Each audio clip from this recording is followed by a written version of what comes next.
Assalamu alaikum wa rahmatullahi wa barakatuh. Ahlan wa sahlan wa marhaban bikum, and welcome to another edition of Debunked here on INX Prime. My name is Sulaimaan Ravat. Well, since October the 7th, 2023, Palestine has been in the news to a larger extent and to a greater scale than it has been in the years prior to that, and we all know the reasons. In recent months, there has been a lot of focus around the ceasefire agreements. And then Donald Trump comes into office and executive orders are being signed left, right and center. We know there's been implications for South Africa, and we'll get to that also during the course of the discussion. But he made some really ridiculous and alarming statements about Gaza and taking control of Gaza and the people of Gaza having to leave, etc. And in the midst of all of this now, we've got an application by Dawn, Democracy for the Arab World Now, founded by the slain Saudi journalist Jamal Khashoggi, and how that is going to impact and in which way. That is what we will unpack on the program today with our guest, Na'eem Jeenah from the Afro Middle East Centre. Na'eem, assalamu alaikum wa rahmatullahi wa barakatuh. Welcome to the program. Assalamu wa rahmatullahi wa barakatuh. Shukran. Well, for those who don't follow the news all that closely or haven't really heard, Dawn, the Democracy for the Arab World Now, considering who the founder is there any added significance, or how do you read it? I think when Jamal Khashoggi founded Dawn, not long before he was assassinated, the idea was to promote democracy across the Arab world. He was, of course, a Saudi journalist, but had kind of resettled in the United States. By then he had figured out that it wasn't entirely safe for him to return to Saudi Arabia. So settled in the United States and started this organization. But frankly, many of us came to hear about the organization only after his assassination. And the organization Dawn has now become, in a sense, a tribute to his legacy. But it aims to take up issues across the Arab world, issues of human rights, democracy, etc. And at this time, of course, the primary issue is Palestine and Gaza in particular. So to simplify it for our viewers, what is this application all about? This is ICC, right? Different from what South Africa is doing at ICJ. So this is an application that Dawn is making to the International Criminal Court, accusing senior US politicians. So John Biden, Anthony Blinken, the former president and former Secretary of State of the US, and others, of enabling, supporting genocide, war crimes, etc., and asking for them to be tried, for warrants to be issued, warrants of arrest to be issued against them, and for them to be tried for these crimes by the International Criminal Court. So it's all related to the genocide in Gaza and the role that the United States played. As we all know, of course, if the United States from October 2023 refused to give an unlimited supply of weaponry to Israel, this genocide that took place would not have been as devastating as it has. All those bombs, never-ending supply coming from the United States, and others, of course, Germany, for example, but the vast majority of it from the United States. What are the prospects, Na'eem? I don't know if you've had sight of the documents. What kind of evidence? What do we know about the process and procedure and possible timelines? Are we talking about years rather than months? Well, I think the first question before asking about the timeline is whether this has any chance of success. The dossier would be presented to the prosecutor of the ICC, and he will, because it's a he'll now make a decision about whether to proceed on that basis. And if he decides to proceed, he would then prepare, in a sense, a case and submit it to the court, to the judges of the court, to issue warrants of arrest. So it could be for all of them, for one or more of them, whatever the case might be. The question, however, is how much of chance is there that it will go to that stage? Now, you would remember that even with the case of Israel, That was a big question. Ultimately, Karim Khan, the prosecutor of the ICC, did submit the two names, Yoav Gallant, the former defense minister of Israel, and Benjamin Netanyahu, the prime minister, to the judges, and warrants were issued in or against them. In this case, so we ask, the first question is, after looking at it, whether he will ask for warrants to be issued. It's very dicey. Very dicey, partly because of the kind of sustained attacks by the United States against the ICC. And, we might think, or we might like to think, that the law is above politics, but in reality, not really. And the United States has, in the past, not only now in the past year, but previously as well, has threatened the ICC, threatened its judges, threatened its prosecutors, threatened to sanction them and all kinds of things, to arrest them if they were to land in the US. The United States, so the ICC is a creature of the Rome Statute. And the Rome Statute is a voluntary statute that states sign on to, and those that sign on to it are then subject to the statute and subject to the ICC, the International Criminal Court. The United States is not a signatory to it, and therefore, there's a hurdle. However, according to the Rome Statute, you can take people, or you can issue warrants of arrest against people to appear before the ICC if the country that is the perpetrator is a signatory, or the country that is a victim is the signatory, or citizens of a signatory country have been involved. So in this case, the argument would be that even though the United States is not a signatory to the Rome Statute, that the Palestinian Authority is. Palestine as a kind of pseudo-state, if you like, is a signatory to the Rome Statute, and therefore its citizens, whatever we might think of the idea of citizens, but its citizens are therefore protected by it. And anyone that commits actions against them that are illegal could be brought up. So that's the hope. Whether Karim Khan would be willing to go that far to submit it to the judges is an open question. He has not been very keen on this kind of thing against the US, even against Israel in the past, except for that one. And when he did that, he balanced it in a sense, two Israelis, two Palestinians. And then whether the judges would be willing to issue warrants of arrest against, as senior American politicians as these that are noted is another open question. So at the very least, however, what it does is it shines a light on the crimes committed by the United States as far as this genocide is concerned. And, we hope that will come to light, because Dawn has done an enormous amount of work to put together its application and its dossier. Well, we know how Trump has been behaving since taking office, right?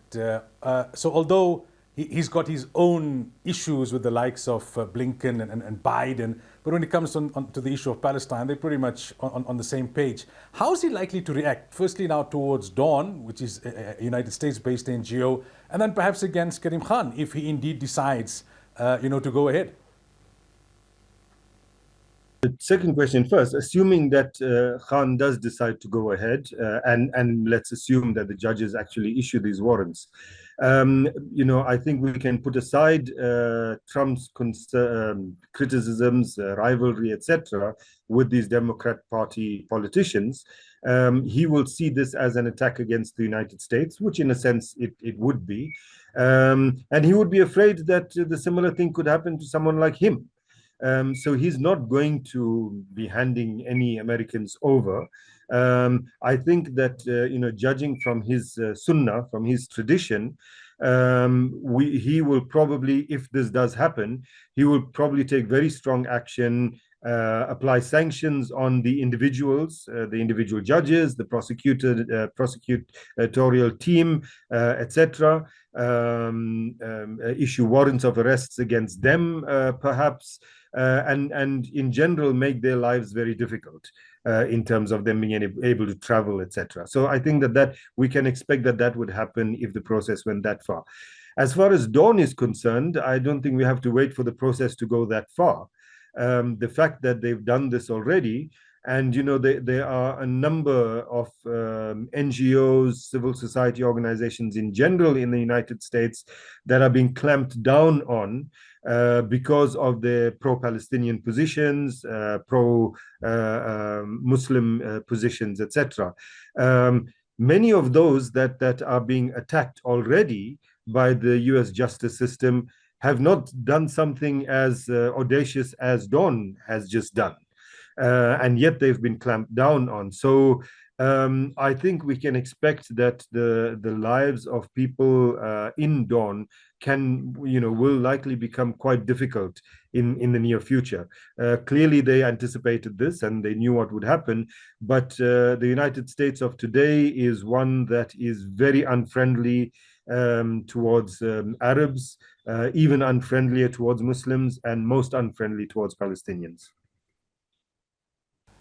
Now, in terms of the warrants that you made reference to early on, Netanyahu and Gallant, if we were to see a similar outcome here, would we kind of see a kind of broader buy-in, if you like, from other countries saying, okay, now this is moving in a particular direction, there is some momentum, and then more announcements to say, well, if they were to come to our country, we would have no option but to then execute those warrants?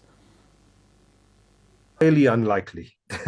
I mean, even countries in the global south that are signatories to the Rome Statute, it's highly unlikely that they would be willing to arrest Joe Biden, the former president of the United States, if he lands in their territory. Many countries, I mean, it's easier with a country like Israel, but with the United States, many countries of the global south depend on the United States either for trade or for aid or for both. And they will not want to jeopardize that. So it's very unlikely. As for countries in the global north, even more unlikely, even with signatory countries. And we saw that even with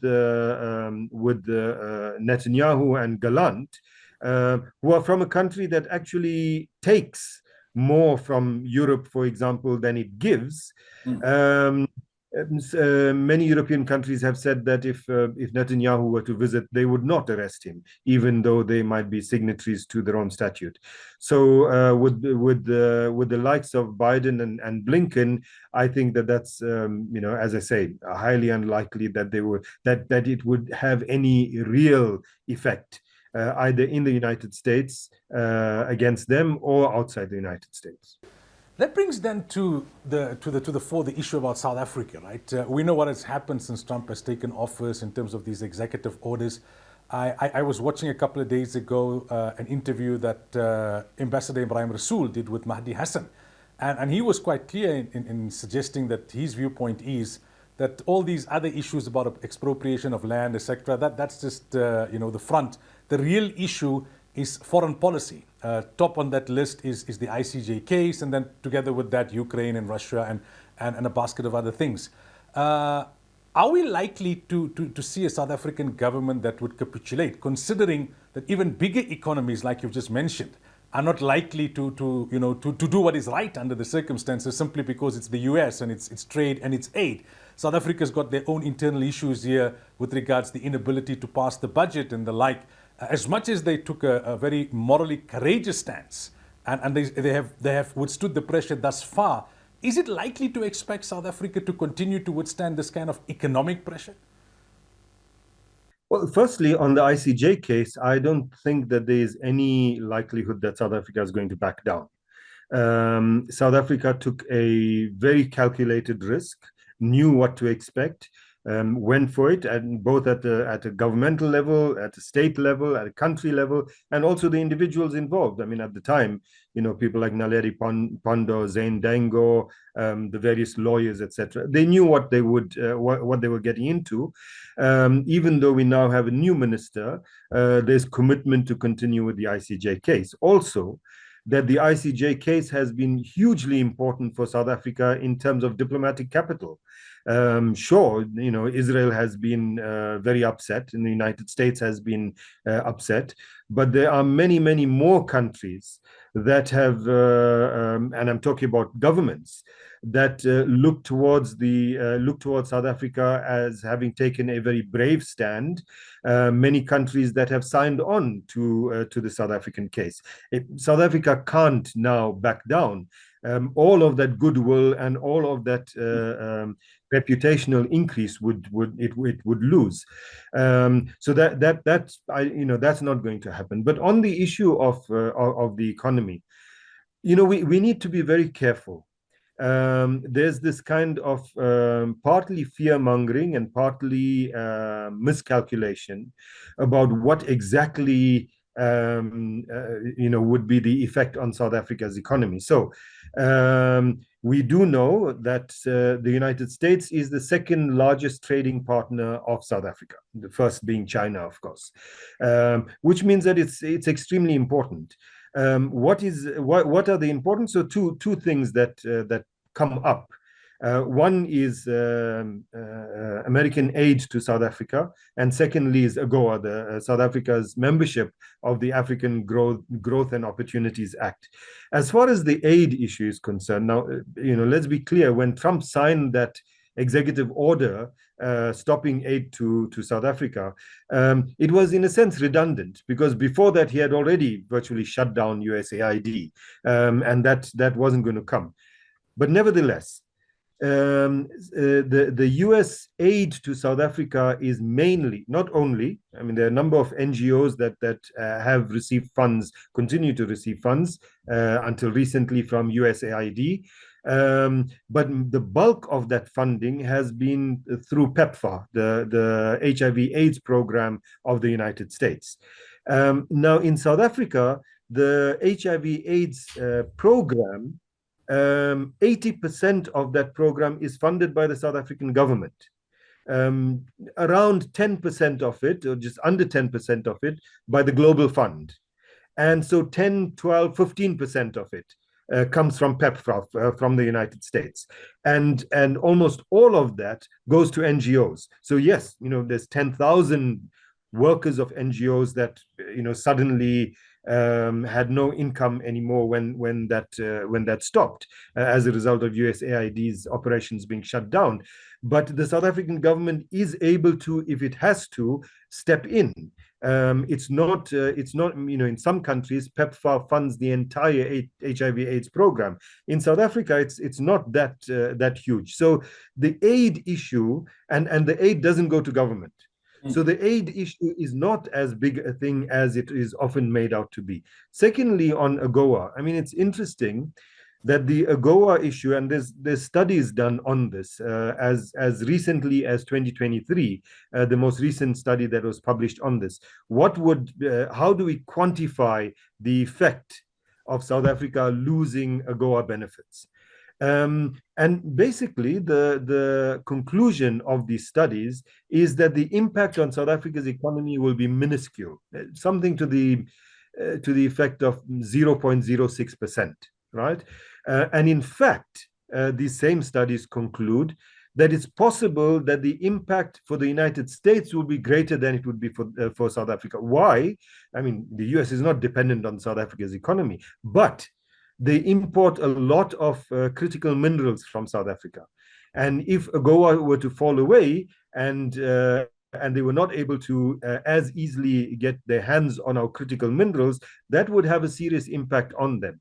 Now, of course, being kicked out of AGOA, if that were to happen, doesn't mean we can't trade with the US. It just means that we don't have that preferential treatment on a certain number of items. I think some people will actually be pleased. Things like American low-quality chickens will stop ending up in our country. But we must just be careful that we don't exaggerate the importance of AGOA to South Africa, and we don't exaggerate the economic impact on South Africa if we upset them.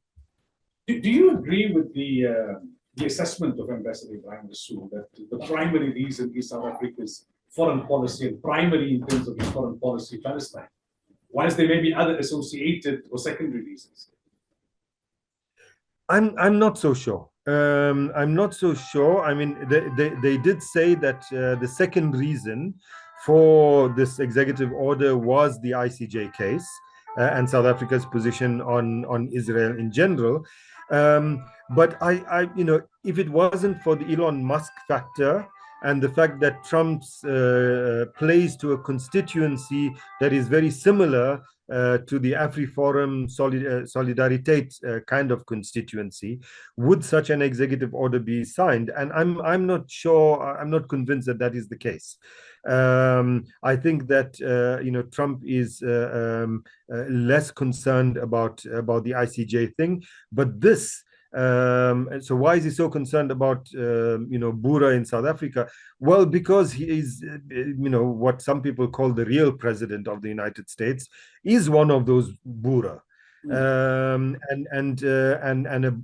a Boer with particular interest in South Africa, and that is that he wants to start his business operations for Starlink here. And for the past few years, it's been insisted on him that he needs to have 30% local ownership, which he refuses to do. And so he wants to turn the screws on South Africa to make it easier for his own business. So, these are all the other additional factors. So the ICJ thing, I think, is an added thing to it. But perhaps this other issue is really the primary issue. I don't really believe that Musk cares too much about the ICJ case, frankly. Coming back to the global stage, right? So Trump has been making all of these ridiculous statements about, taking control of Gaza, and they must go out, and they must go to Egypt, and they must go to Jordan. And I think an Israeli opposition leader not too long ago said Egypt must run Gaza for 8 years, and the Egyptians were not interested in that. What's your assessment? Is it rhetoric, concerning rhetoric, but rhetoric nonetheless, or is there something serious that Trump is considering here? No, this is Trump's style. He says the most outrageous things and then often backs down. So after saying that he is going, when he said he, we were not sure whether he meant he himself or the United States was going to own Gaza and build this Riviera and whatever nonsense without Palestinians. Of course, Palestinians would be moved out, and he would take full ownership of Gaza. Now he's saying no, it wasn't a prescription; it was a recommendation. And he'll wait for the Arab states to come with their own recommendations, and then he'll decide. So he's used to doing these kind of things, make outrageous statements, claims as if it's fact, and then backing down. It's partly his style of kind of sending up test balloons and seeing what kind of reception it receives. But the bigger issue here, of course, is that if he wants to do this, right, and now he's saying it's only a recommendation, so he doesn't really want to do it, it might be a good thing, is what he's saying. But if he really wants to do this, there's two issues. One is that it's going to cost an enormous amount of money, and the United States doesn't have the money to do that. Secondly, the only way he can do that is if he's going to deploy American soldiers in Gaza. And if the Israeli military, who knows the area much more intimately and much more prepared to deal with the likes of the Gaza resistance, wasn't able to take over Gaza as it wanted in 15 months, the United States soldiers coming in are going to get slaughtered, frankly. What we saw happening to Israeli soldiers will be nothing compared to that. So he's not going to take that risk. He's not going to risk American soldiers coming back in body bags because he wants to take ownership of a small strip of land that, frankly, has doesn't have that great benefit for the United States. So I don't believe that it's going to happen. The problem with that, of course, is that the extreme right wing, because all politics in Israel is right wing, the extreme right wing is jumping on that Trump bandwagon and saying, well, this, what President Trump said, this is the way to go, and so we will do it. And so they're pushing now for a re-engagement in Gaza, with the view to occupying it and ethnically cleansing Gaza. As one of them said, one of the Israeli ministers said, I think it was Speaker of Parliament actually, to kill all the men and get rid of remove all the women and children. So they are used, and this is the danger. But I don't think that the danger is directly from the United States. Na'eem, shukran so much for your time and for chatting to us on the program. We really appreciate it. And Ramadan Kareem. You too. Assalamu alaikum. Wa alaikum assalam wa rahmatullahi wa barakatuh. That was Afro Middle East Centre's Director Na'eem Jeenah from AMEC, talking to us on Debunked today, the final program before we go into the month of Ramadan. Yes, there may be a ceasefire, and there may be the situation may be somewhat better now than what it was not too long ago. But during this month of Ramadan, when supplications are made in greater earnest, and when inshallah du'as are more readily accepted by Allah Tabaraka wa Ta'ala, we should not forget the Palestinians in our supplications. I'll be back after Ramadan with the usual edition of Debunked, inshallah. In Ramadan, it's an ayah a day tafsir that we've done, so you'll probably follow us on a daily basis with one ayah a day. Ramadan Kareem, Assalamu alaikum wa rahmatullahi wa barakatuh.